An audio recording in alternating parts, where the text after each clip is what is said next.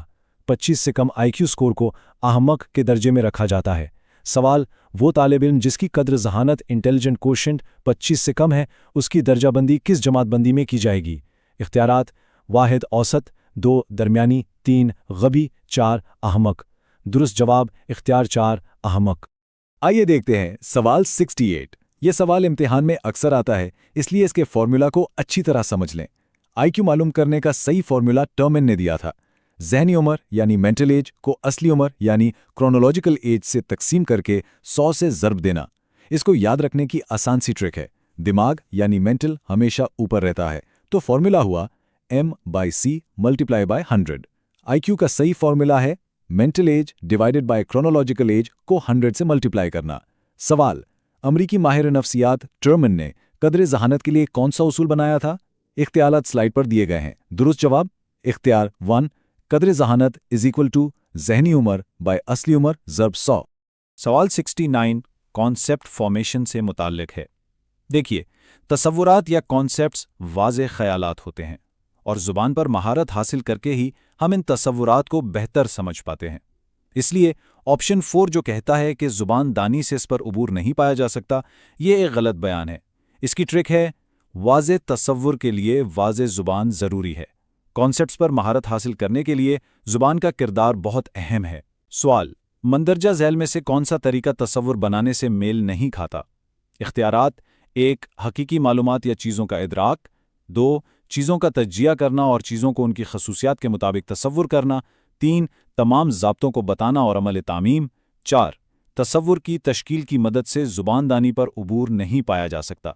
درست جواب اختیار 4 تصور کی تشکیل کی مدد سے زبان دانی پر عبور نہیں پایا جا سکتا۔ اب سوال 70 دیکھتے ہیں۔ اس میں کچھ خصوصیات دی گئی ہیں جیسے نظم و ضبط اور پڑھنے کا شوق۔ یہ سب کسی شخص کی شخصیت اور مزاج کا حصہ ہوتی ہیں۔ نفسیات میں انہیں اس کی فطرت یا نیچر کہا جاتا ہے۔ ٹرک یہ ہے انسان کی عادتیں اس کی فطرت بن جاتی ہیں۔ نظم و ضبط جیسی خصوصیات انسان کی فطرت کو ظاہر کرتی ہیں۔ سوال: ذیل میں دی گئی خصوصیات مثلاً ذاتی نظم و ضبط، پڑھاکو، تحقیقی ذہن رکھنے والا اور تنگ نظر کس زمرے میں شامل کیا جائے گا؟ اختیارات: 1 پسند اور ناپسندیدگی، 2 فطرت، 3 ذہانت، 4 ظاہری جسمانی۔ درست جواب اختیار 2 فطرت۔ سوال نمبر 71 میں ایویلیویشن کے بارے میں پوچھا گیا ہے۔ تعلیمی نفسیات میں جب کسی سرگرمی یا پروگرام کا جائزہ لے کر کوئی رائے قائم کی جاتی ہے یا کوئی فیصلہ لیا جاتا ہے تو اس عمل کو فیصلہ جاتی قدر پیمائی یا ججمنٹل ایویلیویشن کہتے ہیں۔ اس کی ٹرک یہ ہے جائزہ لے کر فیصلہ کرنا ہی ججمنٹل ایویلیویشن ہے۔ کسی سرگرمی کا تجزیہ کر کے اس کے بارے میں فیصلہ کرنا فیصلہ جاتی قدر پیمائی کہلاتا ہے۔ سوال: ماہرین نفسیات کرمباک ورسوچے کے مطابق کسی بھی سرگرمی کی قدر پیمائی کی جاتی ہے تو اسے ڈیش قدر پیمائی کہتے ہیں۔ اختیارات: 1 عملی قدر پیمائی، 2 فیصلہ جاتی قدر پیمائی، 3 نتیجہ خیز قدر پیمائی، 4 خاص قدر پیمائی۔ درست جواب اختیار 2 فیصلہ جاتی قدر پیمائی۔ سوال 72 CCE پر ہے، جو ایک بہت ہی امپورٹنٹ ٹاپک ہے۔ CCE یعنی مسلسل اور جامع قدر پیمائی کا مقصد بچے کی نشو و نما کے ہر پہلو کو پرکھنا ہے۔ اس میں ذہنی، جذباتی اور حسی یعنی جسمانی ترقی سب شامل ہیں۔ جامع یا کمپریہنسو کا مطلب ہی ہے سب کچھ ایک ساتھ۔ CCE میں بچے کی ذہنی، جذباتی اور حسی یعنی تمام پہلوؤں کی ترقی شامل ہوتی ہے۔ سوال: مسلسل قدر پیمائی اور ذہنی قدر پیمائی سے کیا مراد ہے؟ A طلباء کی ذہنی ترقی کی مسلسل قدر پیمائی، B طلباء کی جذباتی ترقی کی مسلسل قدر پیمائی، C طلباء کی اعصابی خواص خمسہ کی مسلسل قدر پیمائی۔ اختیارات: A صرف A اور B، 2 صرف B اور C، 3 صرف A اور C، 4 A, B اور C۔ درست جواب اختیار 4 A, B اور C۔ اگلا سوال فیکٹس پر بیسڈ ہے۔ جے پی گلفورڈ نے 1959 میں اپنے اسٹرکچر آف انٹلیکٹ ماڈل میں شروع میں ذہانت کے 120 آزاد عوامل پیش کیے تھے۔ اسے یاد کرنے کی ایک مزیدار ٹرک ہے گلفورڈ کے 3 ڈبے، یعنی 6 کو 5 سے اور پھر 4 سے ضرب دیں۔ جواب ہے 120۔ گلفورڈ کے 1959 کے ماڈل میں ذہانت کے 120 عوامل شامل تھے۔ سوال 1959 میں گلفورڈ نے ضابطۂ ذہانت تھیوری آف انٹیلیجنس میں ڈیش اجزا کو شامل کیا۔ اختیارات 1 120، 2 130، 3 125، 4 110۔ درست جواب اختیار 1 120۔ تو اب وقت ہے ہمارے تیسرے حصے کا، جس میں ہم کلاس روم میں استعمال ہونے والے تدریسی طریقوں سے متعلق آخری 2 اہم سوالات دیکھیں گے۔ سوال نمبر 74 ایک بہت ہی اہم پیڈاگوجیکل کانسیپٹ پر ہے۔ دیکھیے، کلاس روم میں ہر بچہ دوسرے سے مختلف ہوتا ہے، جسے ہم انڈیویجول ڈفرینسز کہتے ہیں۔ اس لیے ایک استاد کو سبھی بچوں تک اپنی بات پہنچانے کے لیے مختلف تدریسی طریقے استعمال کرنے چاہیے۔ اس کی ٹرک ہے مختلف بچے تو مختلف طریقے۔ استاد کو بچوں کے درمیان انفرادی اختلافات کو مد نظر رکھتے ہوئے اپنی ٹیچنگ میتھڈز بدلتے رہنا چاہیے۔ سوال دوران تدریس معلم کو اپنی طریقہ تدریس موضوع طریقے سے تبدیل کرتے رہنا چاہیے، کیونکہ اختیارات 1 جماعت میں تمام بچوں کی ذہانت یکساں نہیں ہوتی، 2 طلباء میں اکتساب معیار یکساں نہیں ہوتا، 3 ہر طالب علم کو ذہنی استعداد کے مطابق سیکھنے کا موقع ملنا چاہیے، 4 اوپر کے تینوں جوابات صحیح ہیں۔ درست جواب اختیار 4 اوپر کے تینوں جوابات صحیح ہیں۔ اور مشہور ماہر تعلیم جان کا قول ہے کہ سبجیکٹ سکھانے سے پہلے بچے کو سمجھنا ضروری ہے۔ یہ قول طالب علم مرکوز تعلیم یعنی چائلڈ سینٹرڈ ایجوکیشن کی بنیاد ہے، جہاں پوری توجہ مضمون پر نہیں بلکہ بچے پر ہوتی ہے۔ ٹرک یہ ہے، پہلے جان یعنی بچے کو سمجھو، پھر سبجیکٹ سکھاؤ۔ تعلیم کا مرکز بچہ ہونا چاہیے، یہی چائلڈ سینٹرڈ ایجوکیشن کا بنیادی اصول ہے۔ سوال جماعت میں جان کو لاطینی زبان سکھانے سے پہلے معلم کو جان کے متعلق پوری معلومات حاصل کرنی چاہیے۔ مندرجہ بالا عبارت کس ذریعہ تعلیم کی ترجمانی کرتی ہے؟ اختیارات 1 معلم مرکز تعلیم و تدریس، 2 طالب علم مرکز تدریس، 3 زبان دانی مرکز تدریس، 4 علم مرکز تدریس۔ درست جواب اختیار 2 طالب علم مرکز تدریس۔ طور پر معذور بچوں کے بارے میں ہے۔ دیکھیے، ایجوکیبل مینٹلی ریٹارڈڈ یا EMR یہ وہ بچے ہوتے ہیں جنہیں تعلیم دی جا سکتی ہے۔ ان کا IQ لیول عام طور پر 50 سے 70 کے بیچ ہوتا ہے۔ یہ بچے بنیادی تعلیم اور پیشہ ورانہ مہارتیں سیکھ سکتے ہیں۔ انہیں معمولی درجے کے ذہنی معذور بچے بھی کہتے ہیں۔ یہ پوائنٹ امتحان میں اکثر آتا ہے، اسے ضرور یاد رکھیں۔ چلیے اس کا کی پوائنٹ سمجھ لیتے ہیں۔ معمولی کا مطلب ہے ہلکی معذوری، جسے تعلیم اور ٹریننگ کے ذریعے بہتر بنایا جا سکتا ہے۔ سوال مندرجہ ذیل ذہنی معذور بچوں کے گروپ میں سے کون سے بچے تعلیم یافتہ بن کر پیشہ ورانہ مطابقت حاصل کر سکتے ہیں؟ اختیارات 1 درمیانی درجے کے ذہنی معذور بچے، 2 معمولی درجے کے ذہنی معذور بچے، 3 غیر معمولی ذہنی معذور بچے، 4 حد سے زیادہ ذہنی معذور بچے۔ درست جواب ہے اختیار 2۔ اب آتے ہیں سوال نمبر 77 پر، جو سیریبرل پیلسی سے متعلق ہے۔ دھیان سے سمجھیں، سیریبرل پیلسی دماغی چوٹ، حمل کے دوران دوائیوں کے اثرات یا پھر ماں کی کسی بیماری جیسی وجوہات سے ہوتی ہے۔ لیکن سر کی کھوپڑی کا بڑا ہونا اس کی ڈائریکٹ وجہ نہیں ہے، یہ ایک عام غلط فہمی ہے۔ اس پوائنٹ کو کلیئر رکھنا ضروری ہے۔ اس کو یاد رکھنے کا طریقہ یہ ہے، سیریبرل کا مطلب ہے دماغ کے اندر کا مسئلہ، کھوپڑی کا سائز تو ایک بیرونی چیز ہے۔ سوال مندرجہ ذیل میں سے کون سی وجوہات فالج یعنی سیریبرل پیلسی کی نہیں ہے؟ اختیارات 1 دوران حمل ماں نے لی ہوئی دوائیاں، 2 دوران حمل ماں کو ہونے والی بیماریاں، 3 دوران حادثہ دماغی چوٹ، 4 سر کی کھوپڑی کا بڑا ہونا۔ درست جواب ہے اختیار 4۔ سوال 78 آنکھوں کی حفاظت کے بارے میں ہے۔ دیکھنے میں یہ ایک آسان سوال لگتا ہے، لیکن بہت امپورٹنٹ ہے۔ وضاحت میں صاف لکھا ہے کہ کتاب کو آنکھوں کے بہت زیادہ پاس یا بہت زیادہ دور رکھ کر پڑھنا بینائی کے لیے نقصان دہ ہو سکتا ہے۔ ایک مناسب فاصلہ جو تقریباً 25 سینٹی میٹر ہوتا ہے وہ مینٹین کرنا ضروری ہے۔ سوال میں غلط احتیاط کے بارے میں پوچھا گیا ہے، جو ہے کتاب کو کم فاصلے پر رکھ کر پڑھنا۔ اس کا کی پوائنٹ یہ ہے، پڑھنے کے لیے صحیح فاصلہ 25 سینٹی میٹر ہے، اس سے کم یا زیادہ آنکھوں کو نقصان دے سکتا ہے۔ سوال آنکھوں کی بینائی کو ضائع ہونے سے بچانے کے لیے مندرجہ ذیل کون سی احتیاطی تدابیر کرنی چاہیے؟ اختیارات 1 مقوی غذا کا استعمال کرنا چاہیے، 2. آنکھوں پر براہ راست دھوپ اور روشنی نہیں پڑنے دینا چاہیے. 3. پڑھتے وقت آنکھ سے کتاب کا فاصلہ کم رکھنا چاہیے. 4. آنکھوں کو تناؤ اور تھکن سے بچانا چاہیے. درست جواب ہے اختیار 3. سوال 79 میں ذہنی طور پر معذور بچوں کی ایک اور خصوصیت بتائی گئی ہے. دیکھیے، ان بچوں کو اپنے آس پاس کے ماحول سے جڑنے میں مشکل ہوتی ہے. اسی وجہ سے انہیں عام طور پر حالات حاضرہ یعنی کرنٹ افیئرز کی زیادہ معلومات نہیں ہوتی. یہ پوائنٹ بہت اہم ہے، اسے ضرور یاد رکھیں. اس کا سیدھا سا کی پوائنٹ ہے، ذہنی پسماندگی کا ایک اشارہ آس پاس کی دنیا یعنی کرنٹ افیئرز سے بے خبری ہو سکتی ہے. سوال: مندرجہ ذیل میں سے کون سے بچے ذہنی طور پر معذور بچوں کے زمرے میں آتے ہیں؟ اختیارات: 1. الف کو سماجی مطابقت میں پریشانی ہوتی ہے. 2. بے کو حالات حاضرہ کی معلومات نہیں. 3. جیم کو فنون لطیفہ میں مہارت کم ہے. 4. دال بہت زیادہ احتیاط پسند ہے. درست جواب ہے اختیار 2. سوال نمبر 80 ایک استاد کے لیے بہت ہی اہم ہدایت ہے. ایک استاد کو ذہنی معذور طلبہ کی استعداد پر خاص یعنی ایکسٹرا توجہ نہیں دینی چاہیے. ایسا کرنے سے انہیں غلط فہمی ہو سکتی ہے اور وہ اپنی صلاحیتوں کا صحیح استعمال نہیں کر پاتے. استاد کو بچے کی ذہنی استعداد کے مطابق ہی پڑھانا چاہیے، نہ کہ اس پر غیر ضروری توجہ دے کر اسے الگ محسوس کروانا. یہاں کی پوائنٹ یہ ہے، استاد کو بچے کی کیپیسٹی کو سمجھنا ضروری ہے، ایکسٹرا توجہ دینے سے بچنا چاہیے. سوال: ذہنی معذور طلبات کو استاد کو مندرجہ ذیل میں سے کون سی چیز ترک کرنی چاہیے؟ اختیارات: 1. طلبہ کی تخیل اور خامیوں کو نظر انداز نہیں کرنا چاہیے. 2. مختلف تعلیمی وسائل کا استعمال کرتے وقت بچوں پر دھیان نہیں دینا چاہیے. 3. ذہنی معذور طلبہ پر ان کی ذہنی استعداد پر خاص توجہ نہیں دینا چاہیے. 4. ذہنی معذور طلبہ کو اوپر اٹھانے کے لیے ماہرین نفسیات سے رہبری حاصل کرنی چاہیے. درست جواب ہے اختیار 3. چلیے اب ہم اپنے دوسرے سیکشن کی طرف بڑھتے ہیں، جس کا نام ہے تعلیمی نفسیات کے نظریات. یہاں ہم سوال 81 سے 84 تک کا جائزہ لیں گے، جو مختلف ماہرین اور ان کے نظریات سے جڑے ہیں. سوال 81 نفسیات کے بانی کے بارے میں ہے. یہ نام ہمیشہ یاد رکھیں، ولہیلم وونٹ. انہوں نے ہی 1879 میں جرمنی کے شہر لائپزگ میں نفسیات کی پہلی تجربہ گاہ یعنی فرسٹ سائیکالوجی لیب قائم کی. انہوں نے جذبات اور احساسات کا سائنسی مطالعہ شروع کیا، جس کی وجہ سے انہیں جدید نفسیات کا بانی یعنی فادر آف ماڈرن سائیکالوجی کہا جاتا ہے. اس کو یاد رکھنے کا آسان طریقہ، نفسیات کی پہلی سائنس لیب وونٹ نے بنائی.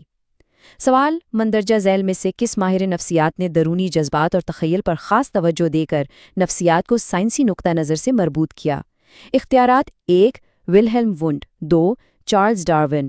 3. J B Watson. 4. لائڈ موگن. درست جواب ہے اختیار 1. سوال 82 ایک ماہر نفسیات ولیم بیگلے کے نظریے کے بارے میں ہے. بیگلے نے نظریہ آئیڈیلز یعنی تھیوری آف آئیڈیلز پیش کیا تھا. اس نظریے کا مطلب یہ ہے کہ اچھے اصول اور اقدار یعنی آئیڈیلز ایک سچویشن سے دوسری سچویشن میں منتقل ہو سکتے ہیں.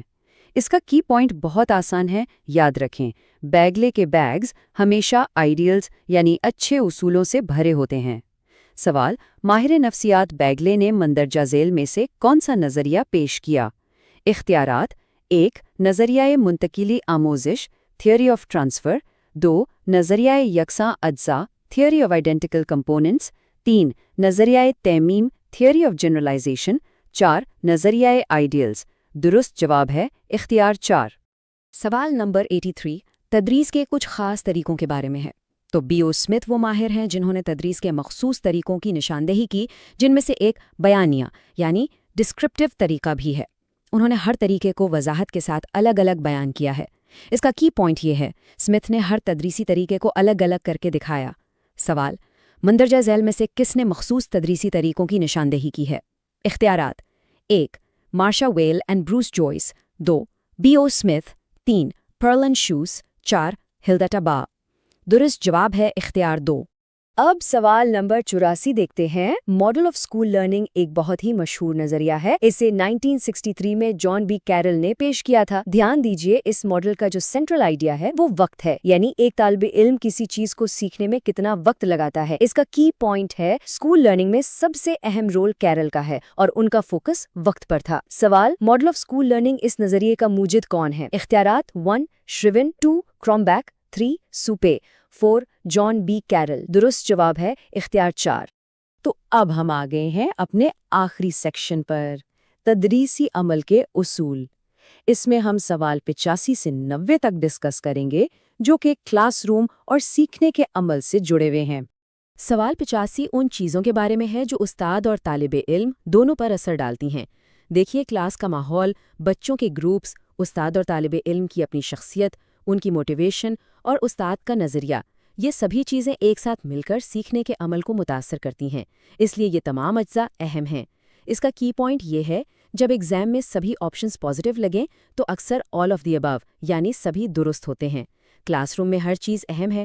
سوال، مندرجہ ذیل اجزاء میں سے کون سے اجزاء استاد اور طالب علم پر اثر انداز ہوتے ہیں؟ اختیارات 1 A B C, 2 B C D, 3 A B C D, 4 A C D.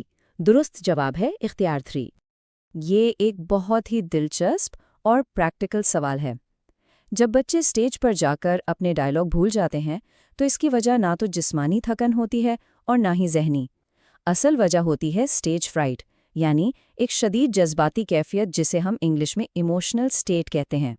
گھبراہٹ کی وجہ سے ان کا ذہن کام کرنا چھوڑ دیتا ہے۔ اس کا سیدھا سا کی پوائنٹ ہے، اسٹیج پر ایموشنز بے قابو ہو جاتے ہیں اور اسی وجہ سے بچے ڈائلاگ بھول جاتے ہیں۔ سوال، جب اسکول کے طلبہ پہلی بار ڈرامے میں حصہ لیتے ہیں اور اپنے مکالمے بھول جاتے ہیں، ہال کی بھیڑ کو دیکھ کر ایسا اس لیے ہوتا ہے کیونکہ اختیارات 1 جسمانی اور ذہنی تھکن، 2 ربط، 3 دماغی نفرت، 4 جذباتی کیفیت۔ درست جواب ہے اختیار 4۔ سوال 87 کمپینینشپ بیسڈ موٹیویشن یعنی دوستی سے ملنے والی تحریک کے بارے میں ہے۔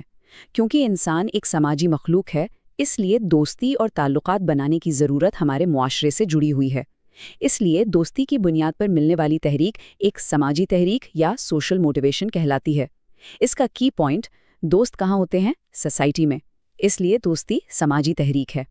سوال، دوستی کی تحریک کمپینینشپ بیسڈ موٹیویشن، یہ تحریک کون سا عناصر ہے؟ اختیارات 1 ظاہری تحریک، 2 ذاتی تحریک، 3 سماجی تحریک، 4 اوپر کے تمام جوابات درست ہیں۔ درست جواب ہے اختیار 3۔ سوال 88 اس بارے میں ہے کہ کون سی چیز ہماری توجہ کو کنٹرول کرتی ہے۔ دھیان سے سنیے، ہماری توجہ کو سب سے زیادہ کھینچنے والی چیز تبدیلی یا تغیر ہے، یعنی چینج یا ویریشن۔ جب ماحول میں کوئی چیز اچانک بدلتی ہے، جیسے کوئی اچانک آواز یا روشنی، تو ہماری توجہ فوراً اس کی طرف چلی جاتی ہے۔ اس کا کی پوائنٹ، کلاس میں اچانک کوئی تبدیلی ہو تو سب کی اٹینشن فوراً اس طرف چلی جاتی ہے۔ سوال، مندرجہ ذیل میں سے کون سے اجزاء توجہ کو کنٹرول کرتے ہیں؟ اختیارات 1 دلچسپی، 2 فوری ضرورت، 3 عادت، 4 تبدیلی یا تغیر۔ درست جواب ہے اختیار 4۔ یہ سوال تدریس کے بنیادی مقصد کے بارے میں ہے اور یہ بہت اہم ہے۔ تدریس کا اصل اور سب سے مؤثر مقصد صرف معلومات دینا نہیں ہوتا، بلکہ بچوں میں عملی مہارتیں یعنی سکلز پیدا کرنا ہے۔ علم وہ ہے جو عمل میں آئے اور مہارت کی شکل اختیار کر لے۔ اس کا کی پوائنٹ ہے، صرف انفارمیشن دینا کافی نہیں، اصل تدریس بچے کو اسکلفل بناتی ہے۔ سوال، مندرجہ ذیل میں سے کون سے اجزاء تدریسی عمل میں مؤثر رول ادا کرتے ہیں؟ اختیارات 1 نئی معلومات دینا، 2 مہارت کو سکھانا، 3 خیالات کو تحریک دینا، 4 جذباتی نشوونما۔ درست جواب ہے اختیار 2۔ اور یہ ہے ہمارا آخری سوال نمبر 90۔ یہ تحریری نکات میں غلطیوں سے متعلق ہے۔ جب ہم تدریسی مقاصد لکھتے ہیں تو انہیں صاف اور الگ الگ لکھنا چاہیے۔ مقاصد اور مہارت سے جڑی تبدیلیوں کو ایک ہی پوائنٹ میں لکھ دینا ایک غلط عمل ہے۔ ہر مقصد اور ہر مہارت کو الگ الگ وضاحت کے ساتھ لکھا جانا چاہیے۔ اس کا کی پوائنٹ ہے، مقاصد ہمیشہ پوائنٹ ٹو پوائنٹ واضح ہونے چاہیے، سب کچھ ایک ہی جگہ مکس کرنا غلط ہے۔ سوال، مندرجہ ذیل میں سے کون سے نکات تحریری زمرے میں غلط شمار کیے جائیں گے؟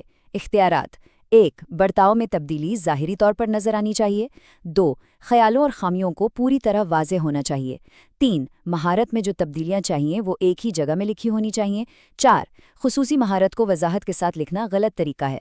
درست جواب ہے اختیار 3۔ تو یہ 3 آپ ضرور MATET کلیئر کر سکتے ہیں، بس کنسسٹنسی رکھیں۔ اگر ہماری یہ کوشش پسند آئی ہو تو اسے لائک کریں، اپنے دوستوں کے ساتھ شیئر کریں اور ہمارے چینل کو سبسکرائب کرنا نہ بھولیں۔ ملتے ہیں اگلے سیشن میں۔